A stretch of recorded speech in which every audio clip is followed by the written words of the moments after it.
Steering wheel, somebody tell him to give it to me. There's something loose between my legs. I don't know. Let go! I'm heavier than a freaking boat. Nothing you can say can make that any better. Yeah, nobody. No more radio for the rest of the race. I'm going home. Hello and welcome to DRS FC, an F1 podcast by soccer nerds. I am one soccer nerd, André Carlisle, and I am here with three others. Donald Wine. Donald, how are you? I'm doing good. It's week 2. Let's get it. I'm here for it. Deepti, how are you? I'm great. Week 1 brought all the chaos. I'm ready for week 2. Even more chaos, or do things settle down? We will talk about it. Kyle, how are you doing? I'm great. I think it's still going to be very chaotic. Spoiler alert. We said rookies would bring the chaos. They did, but also so did some veterans. So if you want to listen to our review of what happened in Australia, go and check that out. But we are going to move on because F1 has moved on, and it is at the Chinese Grand Prix, or more accurately, Shanghai Grand Prix circuit. That is where they are. This track is kind of a funky one. I don't know if I like it or not, to be honest. Like, we'll get to it later. But it is a 5.451 kilometer track. If you are American and bald eagle, get rid of that metric system. That is 3.38 miles. They will do 56 laps around that track. Also, it is a sprint race. So sprint weekend is very different. That's one free practice session, and then you're in the sprint qualifying.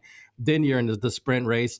Then you're in the Grand Prix qualifying. Then you're into the feature race. So only one practice session, which looked like a few teams needed a bit more practice. So this is going to be interesting. The lap record, by the way, still an old one. This is kind of fascinating to me. Most of the lap records are broken within the last year or two.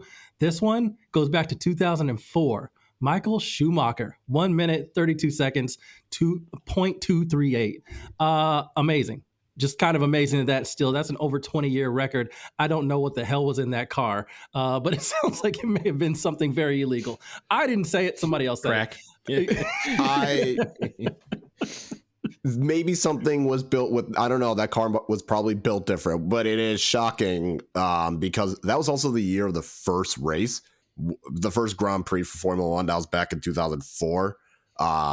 It cost $450 million, which seems pretty cheap, to be honest. I don't know. I feel like I would hear it and be like, oh yeah, it's going to be close to a billy. It's not. It was, like I said, 2004 was the first year that we had the race, although there was a Grand Prix there back in 1996. There wasn't a Grand Prix from 2020 through 2023. Can't think of why that was. I don't know. Maybe some global pandemic had something to do with it. So last year was the first time that they were able to return in 4 years. But it has history. Lewis Hamilton has won at this track 6 times, more than anyone else. Fernando Alonso has won at this track twice. And one of the things we found out is it's supposed to look like the Chinese symbol Shang, which means upwards. And I suppose, I mean, I don't know Mandarin, but I think that is kind of a cool concept, I guess, like a nice little ode to the language. And just to touch on the lap record, last year the fastest lap was 1:37, and that was Fernando Alonso in an Aston Martin. So I don't know what happened in 2004, and even Max Verstappen did beat it on his pole. Now it's 1:33. So I do know a little bit of Mandarin, but my favorite phrase is "bu yao tai gui," which is "I don't want that. It's expensive." Which can apply to if somebody hits a wall in this track. So hopefully that phrase is not uttered by any of the drivers, or at least by the engineers this weekend. What happened last year? You mentioned this is the first race in a while that has been in Shanghai. What happened last year? Nothing. Max won everything. He won the sprint by 13 seconds over Lewis, which is absolute madness when you think about it. And in the Grand Prix, in the sprint, Max was first, Lewis was second, Checo was third, and the Ferraris back then, Leclerc and Sainz finished 4th and 5th. Ferrari finished 4th and 5th in the Grand Prix, so they were very consistent. Max was also consistent, unfortunately. He won the race. Lando was second. Checo was third. This is the period of the season where Checo was on one, and then he dropped off hardcore right about the time that this podcast started. This track, like we said, is a very fun shape, and it's very curly. And I think, Andre, this was you saying it's annoyingly curly at times. But if you take a look at the actual track shape, yeah, there's several turns that are 180 or more. And in fact, turns 1 and 2 are one of like the most complicated turns in F1 track like history, because it's a 270-degree turn from 1 into 2, and with the radius of the turn decreasing as it progresses. So to get a bit math nerdy, just imagine like a curly Q or like a snail kind of curl. That's what the drivers are doing, and that's turn 1 and 2, so right after they start. And we often say people who are in the lead after turn 1 often end up like winning or at least getting on the podium. So it'll be really interesting to see what happens with this one. Also, the whole track was resurfaced this year, and that will prove really interesting, especially because, like we mentioned, it's a sprint race weekend, so they have only one practice session. And so the drivers are not used to this new surface. They'll have only one session to figure out what is the right setup and the optimal setup for both the sprint race and the whole race.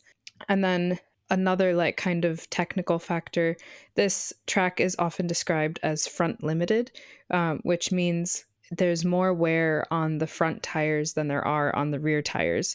And that's because there's a lot of high-speed turns on this one and not a lot of low-speed turns. So I think someone else said, you just want a vroom and then you get to super vroom. It's because there's a lot of high-speed corners and long DRS sections. And so basically your front tires wear out more. You need more grip on the front tires to get through these turns. And this leads to understeer. So eventually when the front tires lose their grip, you'll go wider than you need to and potentially go off track. But you won't necessarily spin out. You'll just be slower than you wish to. And then lastly, the DRS zone going into turn 14 has actually been extended 75 meters. It ends right before turn 14. So, Deepti, you mentioned the big curls. There's actually one really exaggerated run, turn 1, 2, and 3, really. But then there's another one before you get to that long straight. It's not quite as dramatic, but still pretty dramatic when compared to other tracks. The thing that always like frustrates me about that is it kind of reminds me of we all like grew up in the U.S. Like we're all aware, and I know Donald grew up around the D.C. area. When you're on an exit, those big ramps, they just never end. I'm like, get me off this thing. I don't want to go around in a damn circle the entire time. So this is why I say I kind of love and hate this track, because I love the straights. I love some of the turns in it. I think some of the turns are super fascinating, especially after you get done doing some of those tight turns. Then you kind of get to weave around and get to a straight. And if you choose the right line, it's almost like you're just launched down that straight. It's really cool to see, but some of the turning just never stops. It's interesting because you have those winding curves mean that they have to figure out what angles they need to take to overtake somebody. And it's not always the right one. And you have a driver like Max who can cover a lot of track. It's going to make for, like you said, that first turn is going to be high octane intensity. But after that, it could be where you're waiting for someone to slip up. And the idea is, that DRS zone, that first one that Deepti mentioned, that ends right at turn 14. They didn't extend it in the first half where it's kind of taking up more of the straightaway. They extended it right at the end. And you know how these guys like to push it. Turn 14 is going to be incredible this weekend. I think there is going to be something that happens at turn 14 because someone is going to push that DRS to the absolute last limit. Like that curve for them to go to, from almost, over 200 miles an hour down to 70 is going to be interesting, especially if they are trying to chase somebody. The good thing is it's not supposed to rain this weekend. So I don't think it'll still probably be a crash, but could you imagine trying to turn in the rain at that basically loop at turn 1, 2, and 3? That would be a disaster. But it's supposed to be sunny, and that's good. I think for most drivers, they won't have PTSD from last week. Although I will say, Deepti kind of scared me a little bit with the resurfacing, because what was the last track that was resurfaced that was also a sprint weekend that only gave them one practice session? That was Austin last year. And there were a lot of weird spin outs at Austin. Didn't George Russell crash in that race as well? Or not even in the race. Was it qualifying? I don't remember. He put the car in the wall. Lewis spun. There were a number of interesting spins. I think Yuki spun as well. So like this is going to be very interesting, even though the weather shouldn't be a factor. It's going to be hot too. Not necessarily hot. Like we're not talking, desert hot, but for March 19th or I'm sorry, March 20th, whatever it is, it's going to be in the 80s. And I think at night it'll be closer to like the 70s, which is, we talked about last year how Mercedes always used to do well when it was warm, but that also, affects the track. And if the track is newly resurfaced, how does it react when hot tires are going over it on heat and all of that, all that science stuff that I don't know, kind of counteracts each other. Well, you said when it was warm, but it was Mercedes when it was cold is when they could do it. When it was warm, they just ate their tires. For those of you who use Celsius, I'm learning it now since I'm like in London. That's like 20 to 25 degrees, which is warm. Yes. Which will be really interesting for, especially like I mentioned, the front tires will degrade faster and get more wear. So like if temperature plays a factor in that as well, I think this track will favor those cars that have an optimal setup for proper grip on the front, but less like wear and tear as well. Like tire strategy and tire management will be really, really important. Yeah, that's a good point. And that's also where McLaren made big advantages last year as well. So it'll be interesting to see if they still have that advantage over other teams. Okay, let's take a quick break because there are so many other things that we're going to watch for. So I keep saying watch for. I just need to say watch. Why do I feel like I need to add another word onto the end of that? I don't know. I'm saying it out loud so that I stop myself next time. There are things to watch, several things to watch within this race. And so we are going to take a break and then talk about them.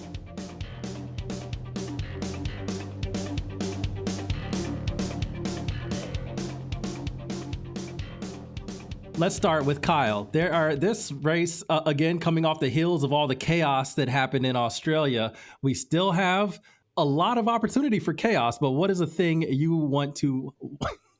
I overthought it. What is something you want to watch? Something to watch. Thank you so much. I'm wondering if Williams can build off of a successful first weekend. During testing, Carlos Sainz was the fastest overall. Alex Albon was very quick as well. Going into the Australian Grand Prix, Carlos Sainz qualified really well. Alex Albon qualified really well, both in P3. Didn't think I would be saying that this early into the season. And now, after Alex Albon finished 5th in the Grand Prix, Sainz had crashed, so that's not ideal. But I'm just wondering if this Williams car is going to continue being able to build off of it, especially with the 2 DRS zones. Feels like this is where Williams could particularly thrive. So that's what I'm going to wonder was last weekend just kind of a weird fluke? Is this something that they can continue to build off? Will they get both drivers into P3? Will they both get points? That will be fascinating because you kind of thought, like, especially in testing, Carlos Sainz was flying, and you kind of thought, okay, if he's comfortable with that car already, he could score points, but you didn't really know what to expect from Albon. And then he's the one that pops up with a 5th place finish. And you're like, whoa, is that Williams legit this year? It's going to be fascinating. All right, let's go to Donald, your thing to watch. Thank you. Thing to watch.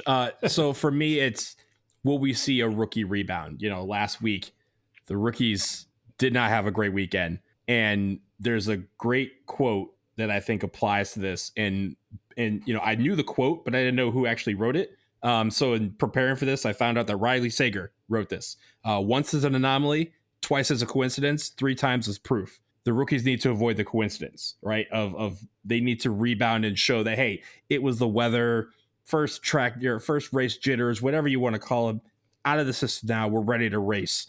If it's another weekend of rookies being at the bottom, rookies crashing out, rookies not having, just not having a weekend, then people are going to start to say, okay, what's up with these rookies? We've been told that this class is supposed to be the next class. What are we talking about here? And I'm including Fernando in this because Fernando did not have a good weekend either. So I think this is the idea, right? If Aston Martin, right, wants to be involved in this, he cannot be losing to Lance Stroll. That's just plain simple math. But the rookies just need to rebound. So I want to call a little bit of an audible because I think for so many different reasons, like there are different reasons for each rookie and what they need to do. So I want to know, like, from everybody, who's like the rookie that you think has like needs like the biggest turnaround weekend. So Kyle, who you got? I'm going Isaac Hadjar. Yeah. Also, fuck Helmut Marko. I was just going to say. Right. That is the official Men can stance cry. of DRSFC. Crying is good. I mean, I think that's the answer, right? It's definitely Hadjar. Like he had. Is it? Unfortunately, he had the worst weekend. I know we could pick anyone and still be in the right, but Hadjar did not get to the start line. That has to be the one. So is he your pick as well? Yeah, that's my pick. Okay, Deepti, who you got? Yeah, I mean, I would go with Hadjar, but I'll pick, if we're gonna say he's still a rookie, Liam Lawson. I think he, had a rough start. That's not how he wants to start at Red Bull, and I think he has a lot left to prove.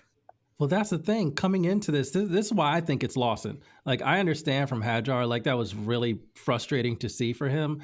But for me, Liam Lawson is the one. Like his goal, like his bar is Checo from last year. It's not Max. And unfortunately, I saw some quotes. I think Planet F1 put it out there. And sometimes they can just be like a little bit like hot takey with what they like the quotes they put out. But when you read the piece and you kind of read what he's saying, he kind of is having this weird reaction where like, people are expecting me to compete with Max, and that's just unfair to me. And it's like, nobody's expecting you to compete with Max, actually. Like, that's not what people are looking for. Your bar is Checo. Your bar is like that second seat needs to be picking up points and getting out of Q1. Like that's the whole point of this. And if you can't do that, people then will ask the question of Yuki. So your bar is Yuki and it's and it's Checo. It's not at all Max Verstappen. And I feel like if his head is already there and he's already trying to like fight back at people, I feel like, oh, buddy, so much more pressure is coming your way. See, I would slightly disagree. I think the problem is if the bar is Checo, then he's already gone because Checo ain't racing, right? Like if that's the bar we're talking about here, the bar is a guy who is doing his own B2B service, like, and has a Gloomy Boy award named after him. So the bar for him prestigious award is prestigious, the most prestigious in F1. But the bar has to be higher for him. And that's the problem. That's why so many people are questioning him being in that seat. Yuki, at least you could probably say, okay, if Yuki earned that promotion, okay, he knows that the step up is there. He's earned it, and now he has to go out and prove it. Liam Lawson, in the eyes of a lot of people, did not earn it. So the bar is much higher because he can't be crashing out in Q1. He can't be crashing into the wall every week. He has to be getting, Red Bull is not competing with somebody going for 9th and 10th place and getting points. They're trying to compete for constructors. They're trying to get Max a 5th straight drivers championship. To do that, they need a second person who's going to be getting heavy points every week. That's the bar. And it's unfair to him, but that's why he's in that chair. Yeah, and it doesn't even have to be competing with Max because that's a really tough task for anyone. But you got to be closer to that 2021, 2022, even parts of 2023. If you want to compare him to the guy you replaced, Checo, you got to get that 2021 where Checo was defending and helping Max out. You got to get the 2022 where Checo was winning multiple races. In 2023, same as well. That's what you need to do. We're not expecting you to beat Max. We're expecting, you're expected to consistently get points, consistently beat a Ferrari or McLaren and Mercedes, and both Mercedes drivers. That's what is needed, and that's what Red Bull is looking for. No, you don't. Of course, it's not fair to compare you to Max, but also you're the other Red Bull driver, and if you're not going to pull your weight, they will find someone that does. Kind of a fun fact: Liam Lawson joined several other Red Bull drivers in the past. Daniel Kvyat, Pierre Gasly, Alex Albon, and Checo actually by becoming the latest Red Bull driver to not reach Q3 on his debut for Red Bull. So that could go one of either ways. If he has the Checo career, it could be good for a bit. The others didn't last so long. So Yeah, and that's kind of my thing with him is like when we were talking about all the rookies, he was the one that was like, is he really a rookie? I mean, he's the first full season rookie, but he's done a lot of races, a lot more races than anybody else coming in. And so for him to have that result, and again, conditions were tricky. It is a track he didn't drive in an F1 car last year. So you do kind of have that. But I feel like he's already under a lot of pressure if he's trying to beat back people saying, you're not being as good as Max. It's like, buddy, that's not the bar. That's not where we need you. We need you actually like helping Max out, battling those two McLarens. We need you picking up points. And so that's what's going to be fascinating to see. Oh, by the way, I saw a clip from Alex Albon. He was on the High Performance podcast, and he was talking about how Red Bull sets up their cars for Max to drive. And he was like, I like a car with like a stiff front end. Like you point it in a direction, that's the direction it goes in. But he said Max likes that like to the extreme. And he kind of likened it to like a first-person shooter game. You know, sometimes if you're playing that and you turn the sensitivity on the mouse way up, and then all of a sudden, as soon as you like, if you move the mouse a tiny bit, suddenly you're like staring at the stars. Like it's like it is way aggressive. And he's like, that's how Max likes his car. And you lose confidence in a car really quickly when you are trying to point the car in the right direction, and it just snaps on you, and you don't know if you're going to spin out, if you're going to make the corner. If you do make the corner, okay, then when do you get the power down? He just said it's such a unique thing. It is so unique to Max, and it made him lose a lot of confidence in the car and himself. So I thought that was fascinating and really like eye-opening, and something we talked about on the last podcast. But obviously, he's the one sitting in the car having driven it, so it was kind of interesting to hear him just straight up say the thing. All right. Sorry for that little meander. I thought it was good to talk about some of that because it's kind of fascinating. We have so many rookies. Deepti, your thing to watch. My thing to watch, it seems like all of us have some sort of redemption arc. So I'm going to say, can Ferrari bounce back this weekend? I think they left a lot to desire.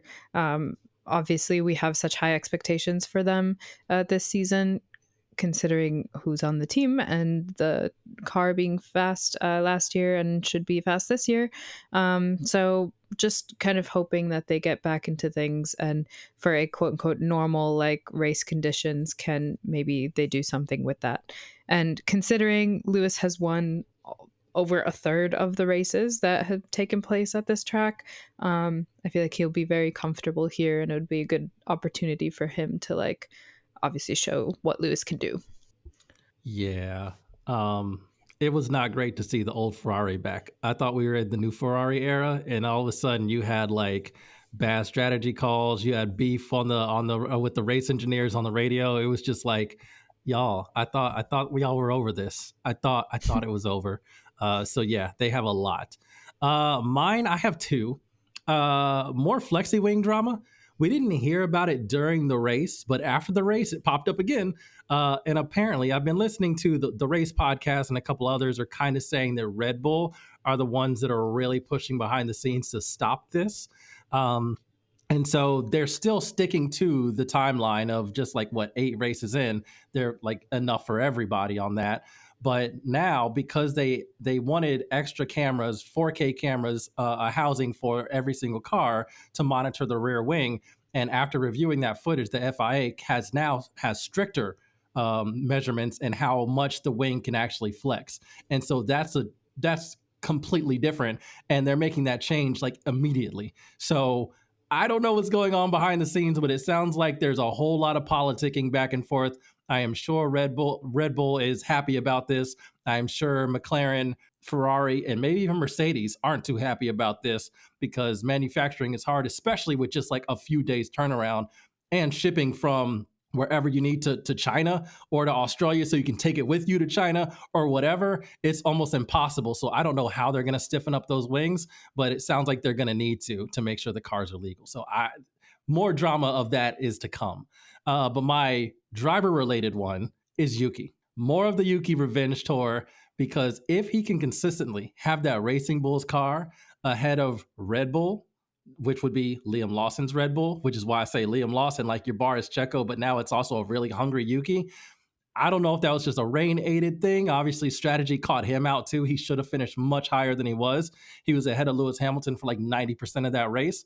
So like, I'm interested to see if Yuki can get to the point where he's putting that Racing Bulls car and beating Liam Lawson on the track, because that will just say it all right there. And if he does that, listen to me. Helmut Marko, Christian Horner, don't call that man and ask him to jump on a Red Bull. Y'all had your chance. Cut that man free, let him go, because he should be in that Red Bull car and you decided not to do it. And for some reason, now if he consistently puts that Racing Bulls car ahead, you just got to eat it. You got to eat it race after race. I hope he does it. Yeah, I hope there is no gaslighting towards Yuki, because if I was Yuki, I would just put a block. Oh, I got a call from. Sorry, I had your number's blocked. Sorry, what's up? Who's this? That's what I need from Yuki. New phone. Red Bull, Who dis? let me tell you that. Right? Just be like, Christian Horner. Who is that? I've never heard of this man in my life. He could be walking down the Christian? street. I Is it- wouldn't I know, recognize him. right? Sorry to this man. Ornay? Christian Ornay? Yeah. Just ask his agent, do you know who this Christian Horner? He's called me like 5 times. Like, who is? Can y'all just take care of that? I don't Why have is there time this for old, like, decrepit-looking dude following my every step? I don't understand. Helmet? Got a name is Helmet. Yeah. I hope so, because it's just it would be delicious, absolutely delicious. Okay, I want to open up the floor real quick. Is there anything else we need? Ooh, I have one. I'm sorry, but before I give mine, does anybody else want to say anything else that they want to watch in this race? Because I mean, God, there's so much. I feel like McLaren needs to be in a situation where they need to continue to impress. If they don't, then they start getting more of the questions, and especially not necessarily Piastri, but Lando needs to continue to say, "Hey, I'm the guy to beat here." If he just goes, turns right around, loses to Max, or loses to somebody else, then people will go, "Okay, Lando had his first race. He did well in Australia, but is that going to be it from him? Is he going to be chasing everyone from now on?" And sneakily, Mercedes had a great first week. They tied McLaren in points. And so can they keep that up? And again, it doesn't have to be them winning races, but getting close to podiums or getting on podiums, and really Kimi continuing to just be himself and drive. He like I said, last week, he started P16, but he was able to steadily work his way up through the grid, and sometimes through other people's mistakes, he ended up in P4. So like it was a P4 or P5. But P4, there was a penalty, but then the penalty got taken away. Yeah, right. P4. Right. Thank you. That's what I was thinking of. But the fact that he was able to get up that high means that the kid can drive, right? And the kid can navigate some track mines on the thing. And so can he continue to do that? He doesn't have to, he should already learn that he does not have to win this driver's championship or win this constructor's championship all in one race. Just take it one race at a time and it'll be fine. I have one quick thing. The F1 Academy is also racing this weekend, so I want to give a shout out to that. It'll be interesting to see how that turns out, just because last year, Abby Poling, who was with Alpine. I was trying to intentionally not say Alpine. Just can't say that word. Just couldn't say it, but she absolutely dominated and won the title last year. This year, she's not there. She decided to move over to Prema to take a different seat. So it'll be interesting to see who steps up this year. So the F1 Academy will also be racing this weekend. I have a thing to watch. Will Lance score points again? That's a thing to watch.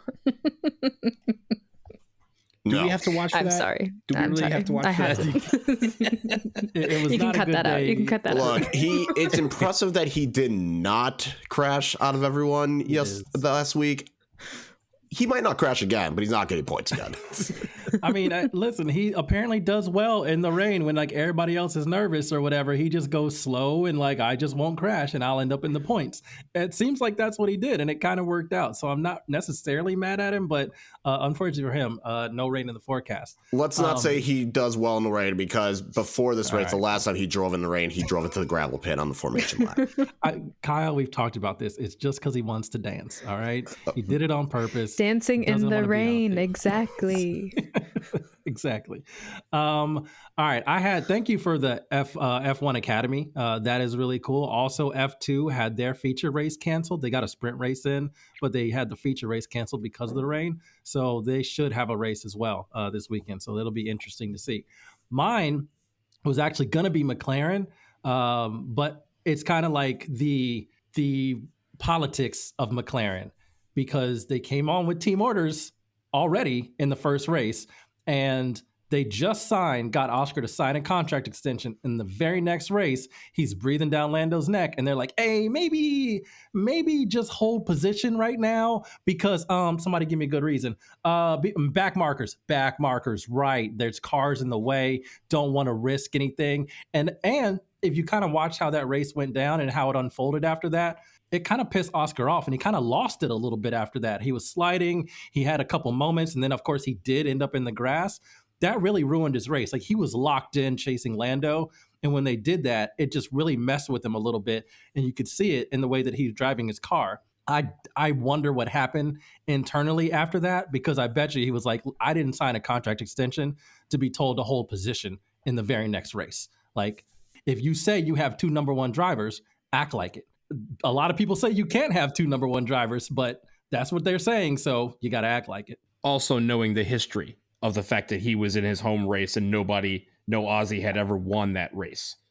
Like, don't tell me to chill, right? This is history. This is my race. Like, don't tell me to chill. Don't tell me to fade back on team orders. Not for this race. Like, you knew the history, you knew the vibes, and you heard the crowd. And all of a sudden, I think that frustration is what made him end up moonwalking in the grass. Yeah, it's going to be fascinating to see how that plays out, because they can't keep doing that to that man. He will be gone. And I have a little fun thinking about where Oscar Piastri might end up going sometime in the future, because I think he is very, very good. And with another good car, it'd be interesting to see how he could really go at Lando when he's supposed to go at Lando. Okay, let's take a quick break and get to our predictions.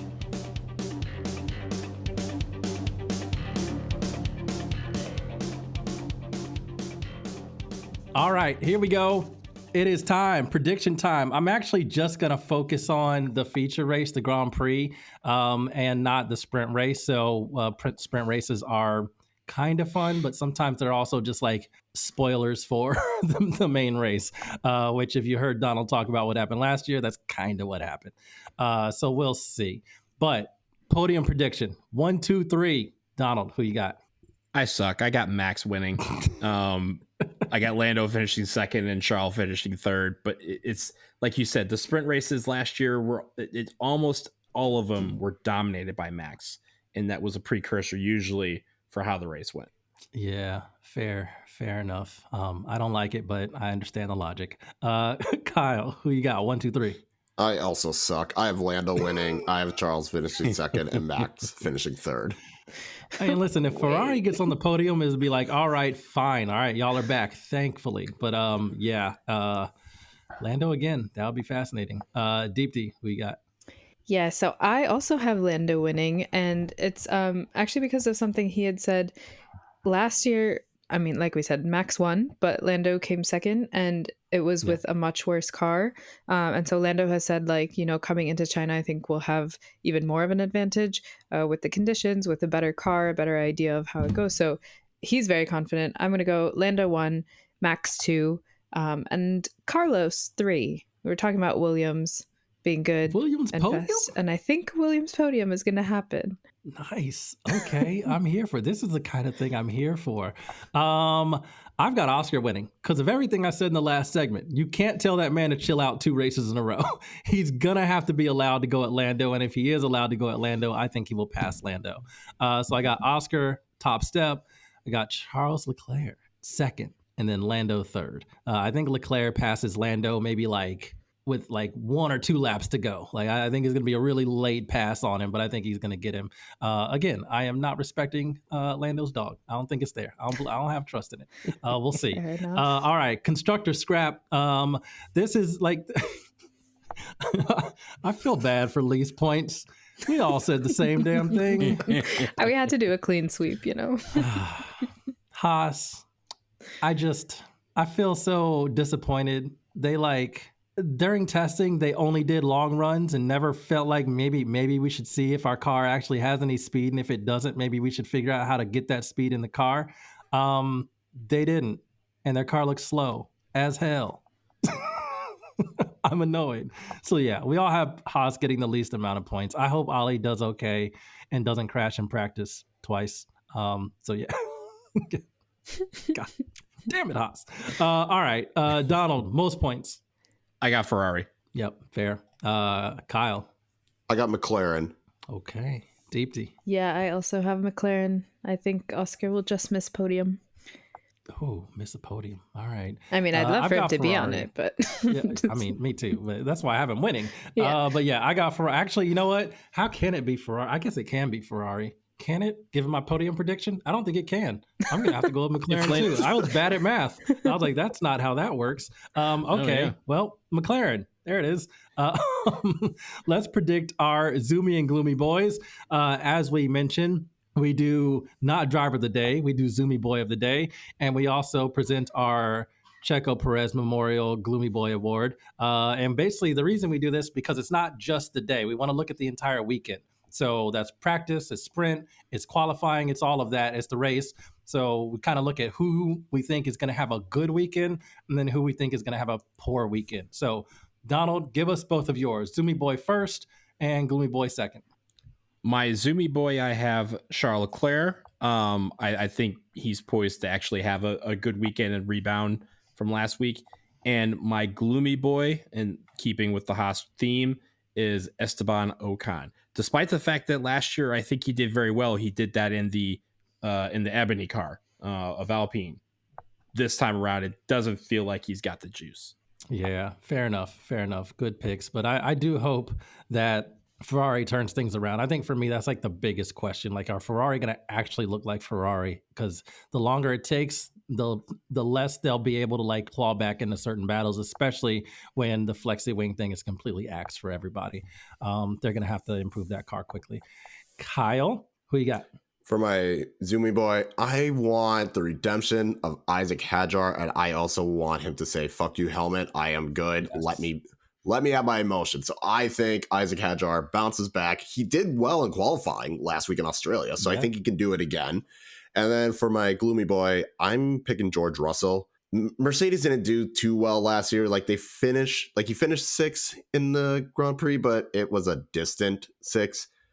And I think he's just not going to do as well. I feel like he's going to feel a little confident that he got a podium. It's just not going to go well for him. I feel like that car is just going to be not great. Plus, it's going to be warm, and Mercedes doesn't do well in warm weather. Wow. So you are leaving the door open for Alpine to get some points on Mercedes. Well, hold on. Let's not go that far. Fair enough. No, I love your Hadjar pick because honestly, I think, you know what? If he gets P8 or higher, he should get to give Helmut Marko a stone cold stunner on the podium. That's what I feel. I feel like it's only fair. It's only right. Off the podium. Like the podium's usually elevated, so that's like a drop. I'm here for it. Listen, if he dies, he dies. That's what happens. Deepti, your Zoomy boy, your Gloomy boy. My Zoomy boy, I'm going with Fernando Alonso. Last year, he had a pretty good race. He actually qualified Q3, was out on the grid, and I think he finished in the points, either P6 or P7, if I remember correctly.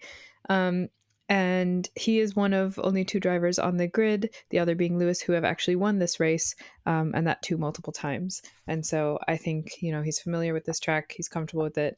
I think he'll have a good weekend. And my Gloomy boy, going back to what we talked about, Liam Lawson, I am picking him as Gloomy boy. I think he will not have a good weekend again. He will try to overcompensate. And if not crash out, he'll just, have so much understeer and go wide on all those curly Q corners and just have a slow race. Yeah, and actually my Zoomy boy feeds into that. I've got Yuki being the Zoomy boy. Like I said, if he consistently puts that Racing Bulls ahead of where Liam can put that Red Bull, yeah, that'll be that. I'm here for that. I want that to happen every single week. No real disrespect to Liam Lawson, but I also feel like he can be a little bit annoying sometimes. And I'm like, sir, just relax. All right. Yeah. Like you're just relax. You have a Red Bull seat. That's nice. Congratulations. But there are other drivers who are very talented as well. And we would love to see that talent, by the way, that you have in your car. So keep it on track. Let's see. Prove it to us. So that's my Yuki is my Zoomy boy pick. My Gloomy boy, Jack Doohan. Again, this is going to be 2 races down. How many to go? 3? According to this rumor about his contract only being for 6 races, which would be he had 1 last year. So 5. Yeah. Yeah, that'd be 3 races down, 3 to go. I like how you waited. You're like, Ebony's not coming. Okay, Alpine slander. Here we go. I mean, I feel bad for Jack Doohan. I just feel like this is the position he's in. I think as soon as his technically 6th race is done, the 5th this year, we're gonna get that press release. It's gonna be like, Alpine would like to welcome Franco Colapinto to car number 2 for the remainder of the 2025 season. Like, it's gonna happen, and I feel bad for Jack, but we'll see. And if he keeps spinning out, he was good. He had a good weekend until the crash. So yeah, but I feel like you could say that about a number of drivers, rookies and otherwise.